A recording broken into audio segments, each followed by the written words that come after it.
السلام عليكم ورحمة الله وبركاته. ازيكم حبايب قلبي؟ عاملين ايه؟ يا رب كده تكونوا بخير.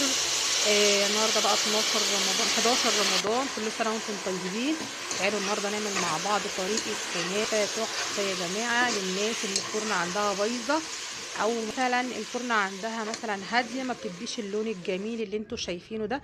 تعالوا النهارده هنعمل مع بعض الكنافة من فوق على البوتاجاز يا جماعة، تحفة جدا وطالعة قطع شكلها بجد تحفه. يا ريت بقى نجربها وننساش نحط اللايك ونخش على طول على الفيديو على طول كده. اهم حاجه في الوصفه دي معانا نص كيلو من الكنافه، نكون احنا مبيتينه بقى ليله قبلها في الفريزر عشان نعرف نكسره كويس. هتكسريه وتجيبي بقى حله كده كبيره وتنزلي عليها باربع خمس معالق سمنه، ما تستخسريش.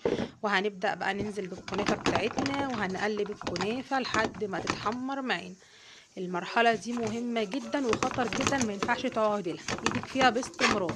انتي تفضلي تقلبي كده لغاية ما هتلاقي ايدك وقفت لوحدها، فما يجراش حاجة.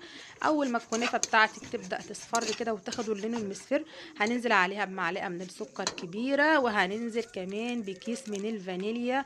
اول ما تخش على اللون المصفر ده قبل ما تبدأ في المرحلة بتاعة التحمير، وبرده ايدينا فيها ومجهزين طبعا الشربات قبلها وشايلين. ويا ريت ما يكونش سخن قوي، يكون يعني هادي شويه.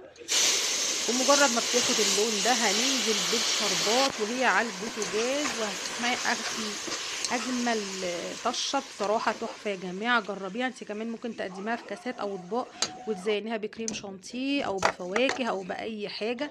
معانا هنا الصينيه بتاعتنا اللي هنحط فيها الكنافه، وهنبدا نساوي الكنافه بتاعتنا بالطريقه اللي انتوا شايفينها دي. وزي ما انا ما قلت لك، انت ممكن عندك افكار، ممكن تحطيها في كاسات وتعملي طبقه كنافة وطبقة كريم شانتيه، طبقة فواكه، طبقة كراميل، طبقة شوكولاتة، اي حاجة بقى انت تفضليها.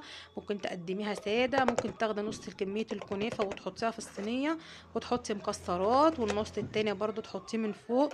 بس انا بص بقى، هي المفروض ايه تبقى هادية شوية عشان تعرفي تقطعيها.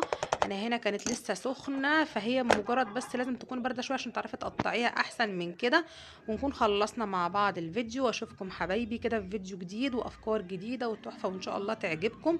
والسلام عليكم ورحمة الله وبركاته، وكل سنة وانتم طيبين.